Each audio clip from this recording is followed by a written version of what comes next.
ಶ್ರೀರಾಮಕೃಷ್ಣ ವಚನವೇದ ಗುರು ಶಿಷ್ಯರ ಸಂವಾದ ಮುಂದುವರಿಯುತ್ತಿದೆ. ಹಾಗೆಯೇ ಮಾತನಾಡುತ್ತಾ ಆಡುತ್ತಾ ಪರಮಭಕ್ತ ಹನುಮಂತನ ಮಾತು ಬಂತು. ಪರಮಹಂಸರ ಕೊಠಡಿಯಲ್ಲಿ ಆತನ ಒಂದು ಪಟವು ತೂಗು ಹಾಕಿತ್ತು. ಶ್ರೀರಾಮಕೃಷ್ಣರು ಹೇಳುತ್ತಿದ್ದಾರೆ, ಆಲೋಚಿಸಿ ನೋಡಿ ಹನುಮಂತನ ಭಾವ ಎಂಥದ್ದು ಎಂಬುದನ್ನು. ಧನ, ಮಾನ, ದೇಹಸುಖ ಯಾವುದೂ ಅವನಿಗೆ ಬೇಕಾಗಿರಲಿಲ್ಲ. ಬೇಕಾಗಿದ್ದುದು ಕೇವಲ ಭಗವಂತ ಮಾತ್ರ. ಸ್ಫಟಿಕದ ಕಂಬದೊಳಗಿಟ್ಟಿದ್ದ ಬ್ರಹ್ಮಾಸ್ತ್ರ ತೆಗೆದುಕೊಂಡು ಪರಾರಿಯಾಗುತ್ತಿದ್ದಾಗ ಮಂಡೋದರಿ ವಿವಿಧ ಫಲಗಳಿಂದ ಆತನನ್ನು ಲೋಭಗೊಳಿಸಲು ಪ್ರಯತ್ನಿಸಿದಳು. ಆದರೆ ಹನುಮಂತ ಇದಕ್ಕೆಲ್ಲ ಮರಳು ಹೋಗುವ ಮಗುವೇ. ಆಗ ಆತ ಹೀಗೆ ಹಾಡಿದ, ನನಗಾವ ಫಲ ಬೇಕು, ಜನ್ಮ ಸಫಲವಗೈವ ಫಲವಿರಲು ನನಗೆ. ಮೋಕ್ಷ ಫಲಗಳ ಬಿಡುವ ಶ್ರೀರಾಮ ತರುವಿಹುದು ಎನ್ನ ಎದೆಯೊಳಗೆ. ಶ್ರೀರಾಮ ಕಲ್ಪತರು ಮೂಲದಲ್ಲಿ ನಾ ಕುಳಿತು ಬೇಕಾದ ಫಲಗಳನ್ನು ಪಡೆಯುತ್ತಿರುವೆ. ಪ್ರತಿಫಲವ ನಾ ಬಯಸೆ ಜಗದ ಕಹಿ ಫಲಗಳನ್ನು ನಿಮ್ಮೊಂದಿಗೆ ಬಿಟ್ಟು ಮುನ್ನಡೆಯುವೆ.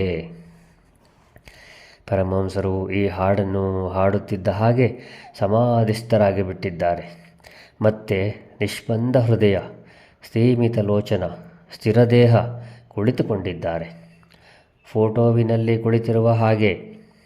ಭಕ್ತರು ಈಗೊಂದು ಕ್ಷಣ ಹಿಂದೆ ವಿನೋದದಲ್ಲಿ ತೊಡಗಿದ್ದವರು ಈಗ ಪರಮಹಂಸರ ಈ ಅದ್ಭುತ ಅವಸ್ಥೆಯನ್ನು ಏಕದೃಷ್ಟಿಯಿಂದ ನೋಡುತ್ತಾ ಕುಳಿತಿದ್ದಾರೆ.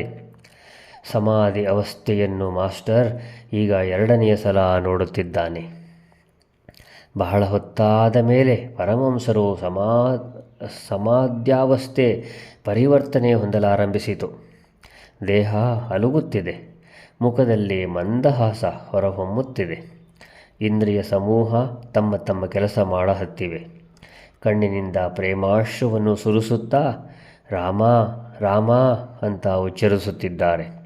ಮಾಸ್ಟರ್ ಯೋಚಿಸಲಾರಂಭಿಸಿದ.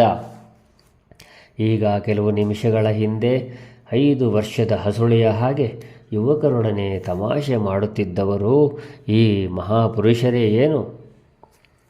ಪರಮಹಂಸರು ಪ್ರಕೃತಿಸ್ಥರಾಗಿ ಮತ್ತೆ ಸಾಮಾನ್ಯರ ಹಾಗೆ ವ್ಯವಹರಿಸಲಾರಂಭಿಸಿದರು.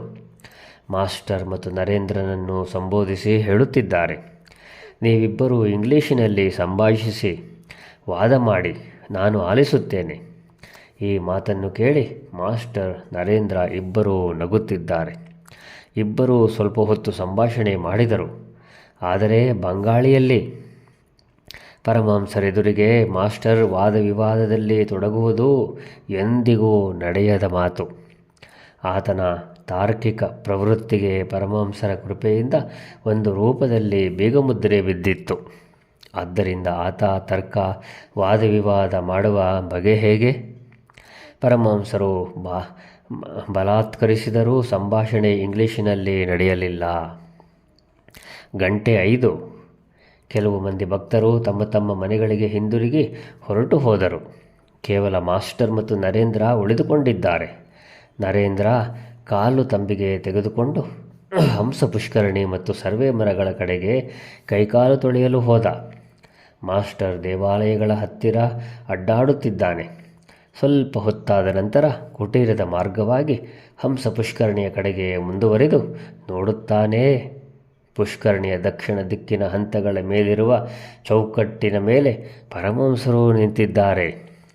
ನರೇಂದ್ರ ಮುಖ ತೊಳೆದುಕೊಂಡು ಕೈಯಲ್ಲಿ ಕಾಲು ತಂಬಿಗೆ ಹಿಡಿದುಕೊಂಡು ನಿಂತಿದ್ದಾನೆ. ಪರಮಹಂಸರು ಆತನಿಗೆ ಹೇಳುತ್ತಿದ್ದಾರೆ, ನೋಡು, ಇನ್ನು ಹೆಚ್ಚು ಹೆಚ್ಚಾಗಿ ಇಲ್ಲಿ ಬಂದು ಹೋಗುತ್ತಿರು. ಹೊಸದಾಗಿ ಬಂದಿದ್ದೀಯೆ. ಪರಿಚಯವಾದ ಹೊಸದರಲ್ಲಿ ಹೆಚ್ಚು ಹೆಚ್ಚಾಗಿ ಬೇಟೆ ಮಾಡುವುದುಂಟು. ಉದಾಹರಣೆಗೆ ಹೊಸ ಪತಿ. ನರೇಂದ್ರ ಮಾಸ್ಟರ್ ಇಬ್ಬರೂ ನಗುತ್ತಿದ್ದಾರೆ. ಏನು, ಬರುತ್ತೀಯೇ ತಾನೇ? ನರೇಂದ್ರ ಬ್ರಾಹ್ಮ ಸಮಾಜದ ಸದಸ್ಯನಾಗಿದ್ದುದರಿಂದ ತನ್ನ ವಾಗ್ದಾನದ ವಿಷಯವಾಗಿ ಬಹಳ ಎಚ್ಚರಿಕೆಯಿಂದ ಇದ್ದ. ನಗುತ್ತಾ ನಗುತ್ತಾ ಹೇಳುತ್ತಿದ್ದಾನೆ, ಆಗಲಿ, ಪ್ರಯತ್ನ ಮಾಡುತ್ತೇನೆ. ಜೈ ರಾಮಕೃಷ್ಣ.